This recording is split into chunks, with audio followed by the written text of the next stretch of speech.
Welcome back, friends, to Top 10 Nerd. I'm your friendly neighborhood nerd, Johnny Rogers, and before we begin, smash that like button if you're excited about this new Spider-Man movie, and leave us a comment down below with what alternate version of Spider-Man that you love the most. Also, I must note that I saw an advanced screening of the film, so there will be a ton of spoilers. If you don't want your Spider-Man dreams ruined, bookmark this video, watch it when it comes out, and then check out the Easter eggs. With that out of the way, let's get to the top 10 Easter eggs you missed in Spider-Man Into the Spider-Verse. Again, this video will have spoilers for the movie. You have been warned.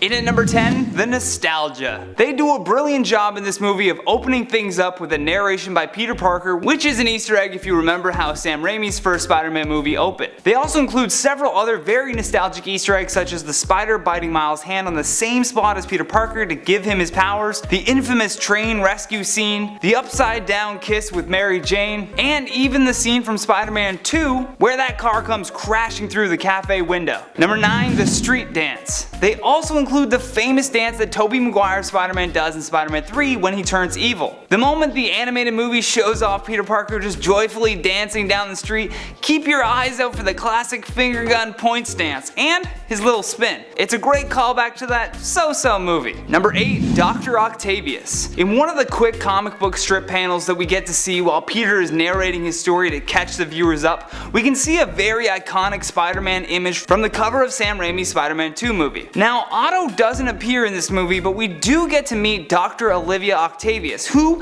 helps Wilson Fisk take down the spiders entering into their universe. Number 7, Ben-Day dots. Now, I'm sure most of you already know that this movie was Sony's attempt at bringing a comic book to life on the big screen, and in my opinion, they absolutely nailed it, setting a whole new bar for future films. Included in this film that can be easily missed is the use of Ben-Day dots, which are optical illusions used to color comic books for years. Those little dots of color, you'll see them all over it. Number 6, the Christmas album. The Christmas album that Peter mentions in the movie and the trailers is a reference to the real-life record called Spider-Man Rock Reflections of a Superhero. The album, made in 1975 by Lifesong Records, is a rock opera concert album, which is a pretty obscure piece of Spider-Man memorabilia, but we still appreciate the nod. Even the fake song titles for Spidey's Christmas album is hilarious and very Deadpool-esque. Especially Spidey It's Cold Outside, which I bet when making this they didn't expect Baby It's Cold Outside to come under so much recent controversy. Number 5, staying true. Right down to every last detail of the first comic book where Miles Morales, the teenager from Brooklyn, becomes the new Spider-Man.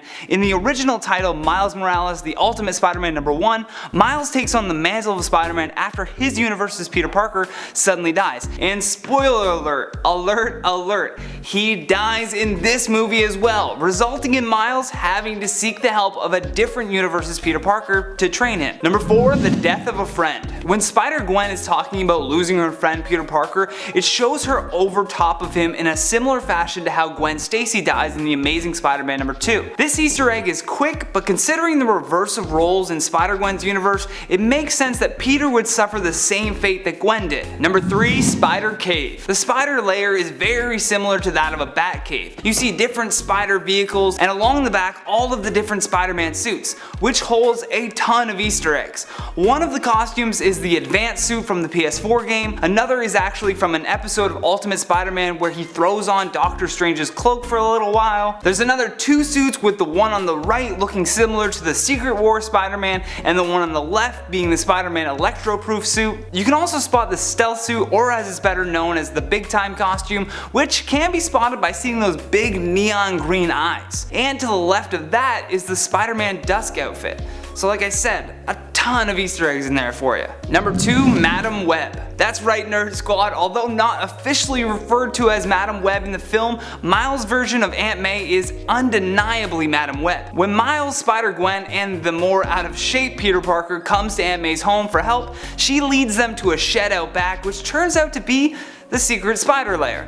And once inside, she introduces them to the rest of the Spider-Verse who came to her home as well, also seeking assistance to get back to the reality. Madam Web was a mentor to Peter, and she seems already schooled in how to return balance to the multiverse. Lastly, in our number 1 spot, Black Panther. At the end of the second trailer for Spider-Man Into the Spider-Verse, we see Miles perched on top of a panther statue head, and strikes a pose very similar to that of King T'Challa in Black Panther, paying full homage to the famous Marvel Studios marketing for Black Panther. Now let's check out some of your comments on the video titled Avengers Endgame Trailer Explained. Kanye Hamilton says, "Y'all really answering his question? Of course Pepper Potts is gonna come save him. He did send a message to her telling her he was running low on oxygen. Tony is gonna tell her to get one of his suits and guide her to rescue him." That is a very valid point that I totally forgot, and I'm guessing she will team up with someone with either Captain Marvel or maybe one of the Avengers to execute that rescue. Trek's Advent says, "Are the surviving heroes going to kill Thanos or let him live out his life as a farmer?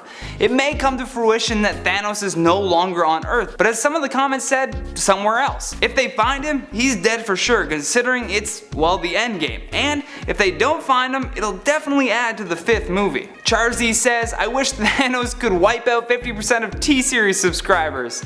Wow, so many people hate T-Series. Let's just hope most of those subscribers are bots. King D Cool says, "I think that it might be a time travel plot where Tony dies but is alive when they fix the timeline." Ooh, I like that theory, very possible. Broken Bridge says, "Rocket Raccoon will be a wild card in Avengers Endgame. I can see it now." Most definitely. I just hope that we get to see him in another trailer for Endgame, and if not, at least have him be the wild card factor. And that has been the top 10 Easter eggs that you missed in Spider-Man Into the Spider-Verse. Thank you for watching, and if you enjoyed this video, then share it with your friends. And if you happen to be new here, make sure you subscribe before you leave and hit that little bell so you can join our nerd squad. Also, leave us a comment down below with what Easter eggs you can't wait to spot when you see the movie. And if you see any more Easter eggs, find my Instagram in the description below and just send me a message. Plus, if you're craving more videos like this one, click that playlist on the screen.